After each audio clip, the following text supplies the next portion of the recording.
Buenas tardes. Me he dado cuenta que nos faltaba Nietzsche. Claro, hace 2 años no llegamos a Nietzsche, pero esta vez sí. Tenemos 7 preguntas, había 7, 7 y 7, 7, 14, 21 y luego las preguntas sobre la Gaia Ciencia. Vale, vamos con la primera. ¿Cómo valora Nietzsche a Heráclito y en qué coincide con él? A ver, os recuerdo un poquillo que Heráclito es el único filósofo que aprecia Nietzsche. ¿Y qué valora Nietzsche? Pues su filosofía, pero su estilo, ¿vale? Coincide con él entonces en dos aspectos. Uno, contenido. Os recuerdo que Heráclito es el filósofo del devenir, todo fluye, nada permanece, la naturaleza está regida por las contradicciones y luego el estilo, esas frases muy breves, muy enigmáticas, poéticas, difíciles de entender pero muy atractivas. La crítica de Nietzsche a Sócrates y Platón falsea su pensamiento, como os dije en clase, en mitad del examen. Podíais decir que sí, podíais decir que no, os lo dije de una forma un poco más vulgar. Se pasa a tres pueblos Nietzsche, está mmm, malinterpretando a Platón. Claramente podíais decir, me interpreta perfectamente, pero teníais que justificarlo. O sí, efectivamente, Nietzsche se pasa a tres pueblos. A ver, ¿qué dice Nietzsche de Sócrates, Platón, Platón, Sócrates, que ya sabemos que es el mismo? Lo que dice es que por culpa de Sócrates y por culpa de Platón murió la tragedia. ¿Realmente os creéis que murió la tragedia por culpa de Platón, Sócrates? ¿Pensáis que la decadencia de Occidente empezó? Ya somos una sociedad enfermiza. Todos los males empezaron porque a Platón se le ocurrió esta descabellada idea de que las ideas están fuera de este mundo. ¿Pensáis que toda la filosofía de Platón se basa en el miedo a la vida, el miedo a la enfermedad, a la muerte, a la vejez? ¿Realmente Sócrates y Platón os parecen unos miedicas? A ver, a mí no me parece que, viendo un poquito la vida de Sócrates y Platón, fueran personas aterrados con la vida. Sócrates enfrenta su juicio, es verdad que podemos decir que le quedaba poquitos años de vida, ¿vale? Y quería hacerse el mártir, vale, sí, pero mucho miedo a la muerte no parece. Y Platón arriesgó su vida en 3 ocasiones, así que a lo mejor Nietzsche se pasa un poco, ¿vale? La cosa era, ¿pensáis que todos los males de Occidente tienen un culpable y el culpable es Platón? ¿En qué sentido el cristianismo es platonismo para el pueblo, tal y como afirma Nietzsche? A ver, muy fácil, ¿no? El platonismo y el cristianismo se parecen mucho. ¿Casualidad? No. San Agustín coge la teoría de Platón y la hace compatible con la Biblia. Eso es San Agustín, esos son los padres de la Iglesia. San Agustín lo hace con Platón y posteriormente en el siglo XIII Santo Tomás lo hace con Aristóteles. Así que no es de extrañar. Cosas que tienen Platón y San Agustín cerca, pues la inmortalidad del alma. Sí, no es la misma. Para Platón el alma transmigra, para San Agustín el alma ha sido creada por Dios. Más teorías muy parecidas que vemos en Platón y en San Agustín. Bueno, pues por ejemplo, que las ideas del mundo inteligible son las ideas que están en la mente de Dios. Más que el mundo de las ideas es el cielo de los cristianos. Para el pueblo, sí, porque hombre, no es lo mismo explicarle en un pueblo que su alma va a ir al mundo inteligible, que mira que os cuesta a vosotros, que el mundo inteligible no es que sea un mundo físico, sino lo que podéis pensar, es más difícil para el pueblo que decir, no te preocupes, cariño mío, cuando mueras vas a ir a un sitio estupendo y maravilloso y te vas a encontrar con papá, mamá y con tu hijo que tanto quieres. Nietzsche despreció los movimientos sociales de la época, como el socialismo, el anarquismo, la democracia. ¿Cuál puede ser la razón? ¿Qué tienen en común socialistas, anarquistas y demócratas? Bueno, pues esto de defender la igualdad, todos somos iguales, y ya sabemos que eso lo detesta Nietzsche. Nietzsche detesta. Hemos hablado, y yo pensé que os quedaríais con eso, la moral de señores y la moral de esclavos. El cristianismo hizo que nos creyéramos que todos éramos iguales porque somos hijos de Dios o porque somos hermanos en Cristo. Es despreciable para Nietzsche, ¿vale? Es cierto que no vamos a hacer una interpretación racista. Nietzsche no está hablando del nazi y el judío, pero obviamente la igualdad era una cosa que detestaba. Dos, si no queríais hablar de la igualdad, podéis hablar también de esta opción por el pobre. Os recuerdo que socialistas, comunistas y demás nos recuerdan también mucho a los primeros cristianos. Esto de la compasión por el pobre, por el que sufre, pero hay que acordarse que para Nietzsche todo eso es resentimiento, no es verdadero amor para los pueblos, perdón, para los pobres, sino que es el resentimiento. Yo no me atrevo a ser como la moral de los amos, no me atrevo a ser alguien como un amo y por lo tanto tiro para abajo y quiero que todos seamos esclavos. Nuestra época es nihilista, justifica tu respuesta. A ver, ya lo dije en clase, lo repito de nuevo. El nihilismo no es exclusivamente la muerte de Dios. El nihilismo es la pérdida de valores cristianos, sí, pero los valores cristianos son un ejemplo. Igual que la muerte de Dios no significa simplemente que ya no somos cristianos, que ya no somos creyentes. Cristianos sigue habiendo, hay gente que sigue creyendo. Es cierto que en la actualidad, bueno, y además aparecía el otro día en el periódico, cada vez con el confinamiento parece ser la pandemia, que la Iglesia en España ha perdido fieles, cada vez hay más ateos, más agnósticos, que tienen dudas acerca de las creencias religiosas. Pero cuidado, nihilismo viene de la palabra nada. El nihilismo es no creo en nada, y nada es nada. No creo en mamá, no creo en papá, no creo en el gobierno, no creo en los extraterrestres, no creo en el horóscopo, no creo en nada. Es la falta de sentido absoluto. Entonces, la pregunta era fácil. Si me decís, no, nosotros seguimos creyendo, yo qué sé, en lo que queráis, no me importa, pero algún argumento, ¿de acuerdo? Entonces, porque el nihilismo es la pérdida de sentido. No creo en nada, no tiene sentido mi vida. Y a lo mejor yo, bueno, los veo así como muy creyentes en algo, con mucha fe en el futuro, pero nihilistas tampoco. Indica un artista que sea apolíneo y un artista que sea dionisíaco. Razona tu respuesta. Igual que el anterior, se podía contestar. Iba a decir lo que queráis. No, lo que queráis no. Hay ciertas cosas que no cuelan. Que me digáis que Goya es un pintor apolíneo, por favor. Saturno, ahí arrancándose. Apolíneo, por favor. El 2 y el 3 de mayo. Apolíneo. ¿Habéis visto el perro hundido? Las pinturas negras, ¿vale?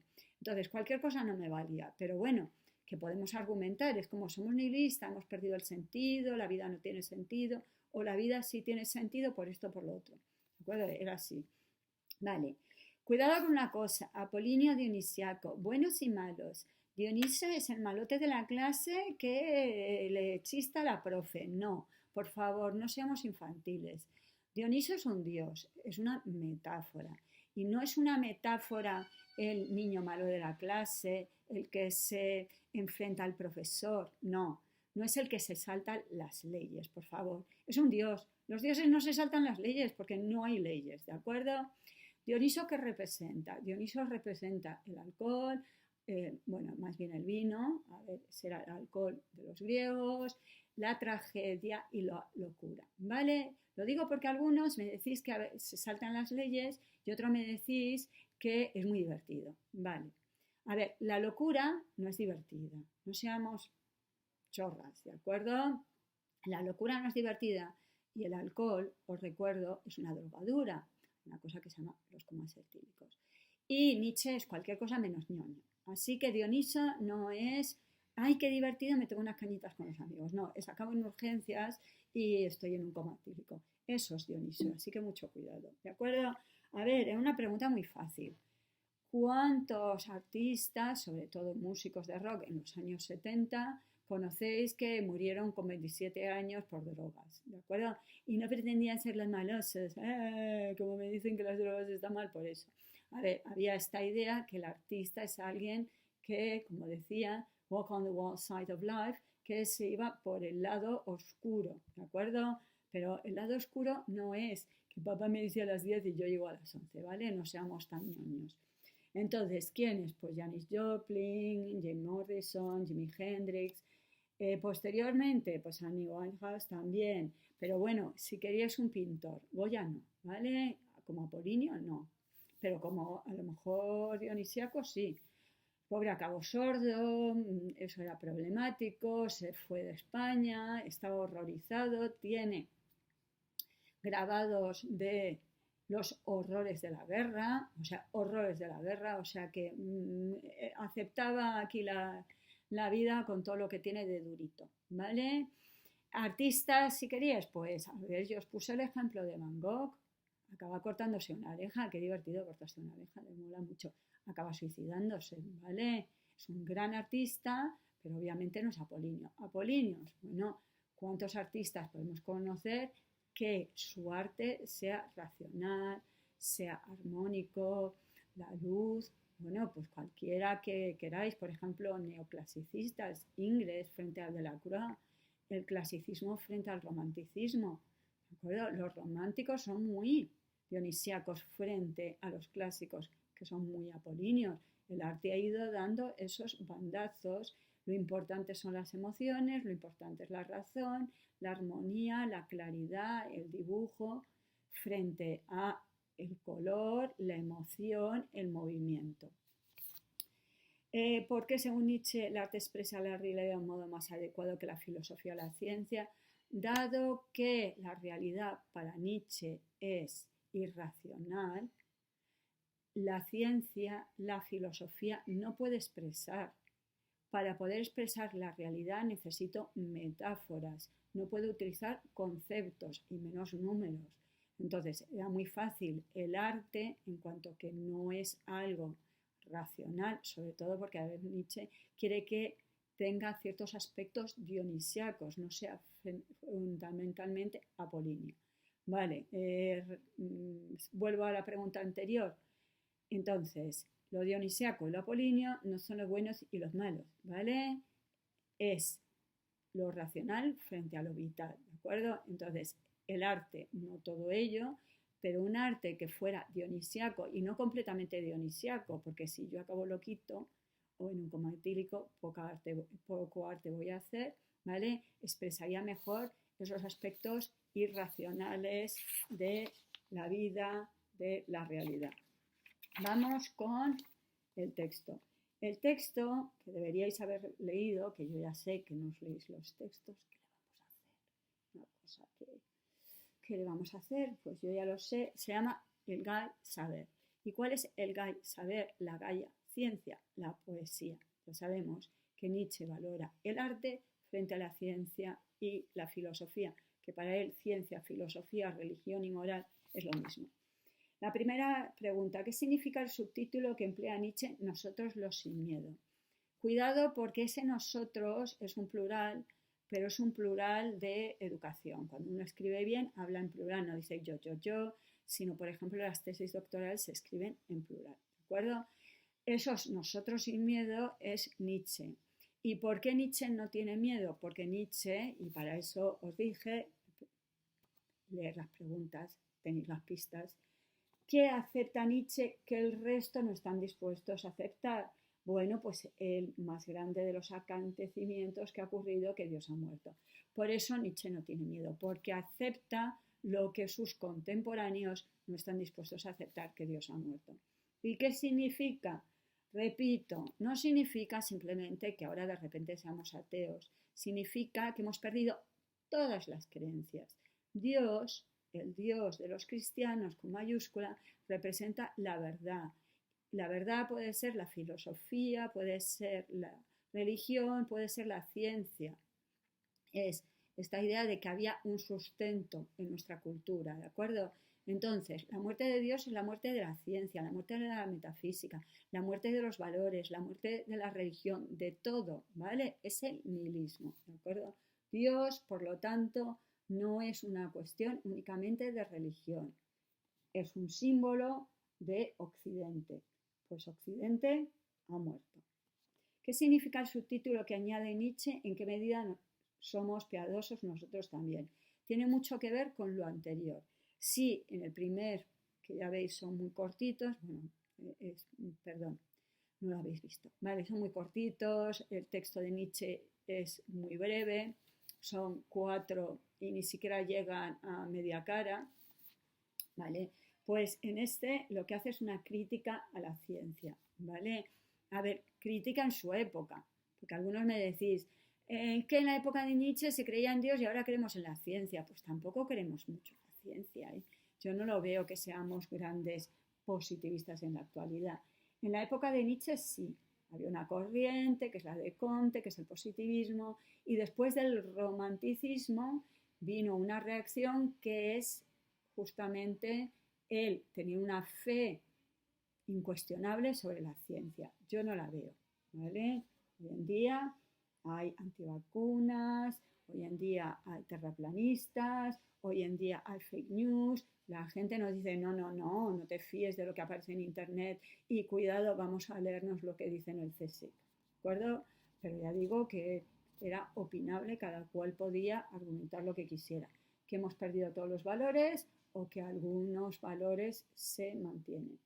Vale, ¿en qué medida somos nosotros piadosos? Porque seguimos, según Nietzsche en su época, recuerdo que muere en 1900, creyendo en la ciencia, ¿vale? Entonces, sigue habiendo ciertos valores, sigue habiendo presupuestos, obviamente terribles para Nietzsche. Hemos dicho, Nietzsche critica la ciencia, la filosofía, la moral, porque todo es lo mismo y todo el culpable fue Platón, ¿vale? Porque la ciencia, según Nietzsche, no está libre de presupuestos, porque detrás de, y a ver, es que esta era la respuesta, detrás de nuestra fe, en esa época, de nuestra fe en la ciencia, se busca la verdad a todo precio. Es decir, que se ha convertido en una nueva religión. ¿Y qué pasa con el científico? Pues igual que el religioso sacrifica su vida por la verdad, el científico sacrifica su vida por la verdad. El científico, igual que el religioso y el filósofo, que hemos visto, rechaza este mundo. Rechaza este mundo el religioso porque quiere ir al cielo, rechaza el platónico porque quiere que su alma acceda al mundo de las ideas, o el científico porque rechaza este mundo en busca de esa verdad. ¿Qué es, según Nietzsche, la incondicional voluntad de verdad? Bueno, repugnante, voluntad de verdad. La voluntad de verdad es una voluntad de muerte. Hemos visto, los científicos, los filósofos, los religiosos creen que existe la verdad, Dios, y es una búsqueda de la muerte. Rechazan este mundo, rechazan esta vida, rechazan, por lo tanto, buscando algo distinto, lo llamarán cielo unos, mundo de las ideas otro, noúmeno Kant, pero siempre es por resentimiento, por odio a este mundo. Y da igual que sea un científico que un filósofo, es voluntad de muerte. ¿Cuál es el problema de los historiadores de la moral? Que según Nietzsche son sobre todo ingleses. A ver, os puse esta pensando que caerías en la cuenta.